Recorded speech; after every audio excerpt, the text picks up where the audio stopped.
আসসালামু আলাইকুম রহমতুল্লাহ। সুপ্রিয় দর্শক, আজকে আমরা নাদিয়াতুল কায়দার পৃষ্ঠা 12 নিচের অংশ নিয়ে হাজির হয়েছি।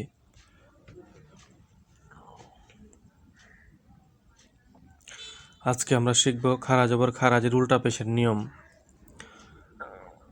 খারা জবর খারাজের উল্টা পেশ হইলে এক আলিফ টানিয়া পড়িতে হয়, ইহাকেও মধ্যে তবাই বলে। খারা জবর খারাজের উল্টা পেশ হইলে এক আলিফ টানিয়া পড়িতে হয়, ইহাকেও মধ্যে তবাই বলে, অথবা এগুলো হচ্ছে মদের হরকত। খারা জবর খারাজের উল্টা পেশ এগুলো হচ্ছে মদের হরকত। এখানেও এক আলিফ পরিমাণ টান দিতে হবে। টানটা হচ্ছে আমরা নিজের আঙুলগুলো মুষ্টিবদ্ধ করার পরে আস্তে আস্তে ছেড়ে দিলে যতটুকু সময় লাগে সেটাই হচ্ছে এক আলিফের পরিমাণ। খারা জবর খারাজের উল্টা পেশকে মদের হরকত বলা হয়।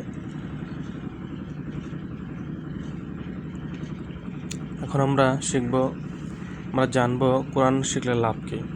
হযরত আব্দুল্লাহ ইবনে আমর রাদিয়াল্লাহু তাআলা আনহু হইতে বর্ণিত, হুজুর সাল্লাল্লাহু আলাইহি সাল্লাম ইরশাদ করিয়াছেন, কিয়ামতের দিন সাহেবে কোরআনকে বলা হইবে, কোরআন শরীফ পড়িতে থাকো এবং বেহেশতে মর্যাদার স্তর সমূহে আরোহণ করিতে থাকো এবং থামিয়া থামিয়া পড়ো, যেভাবে দুনিয়াতে থামিয়া থামিয়া পড়িতে। তোমার মর্যাদা উহাই হইবে যেখানে তুমি শেষ আয়াতে পৌঁছিবে।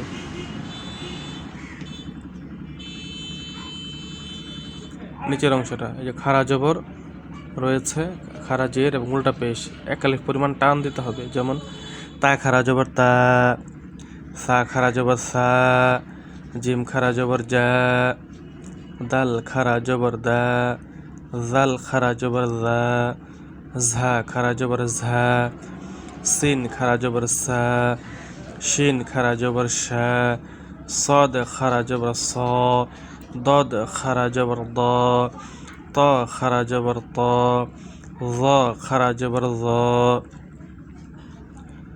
ফা খারা জবর ফা, কফ খারা জবর ক, কাফ খারা জবর কা,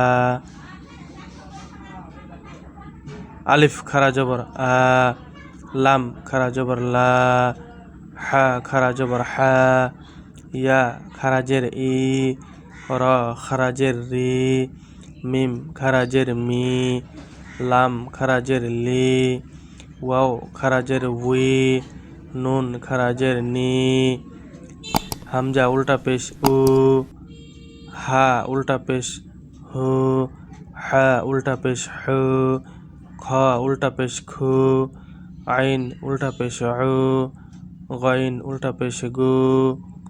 এগুলো বারবার চর্চা করতে থাকুন।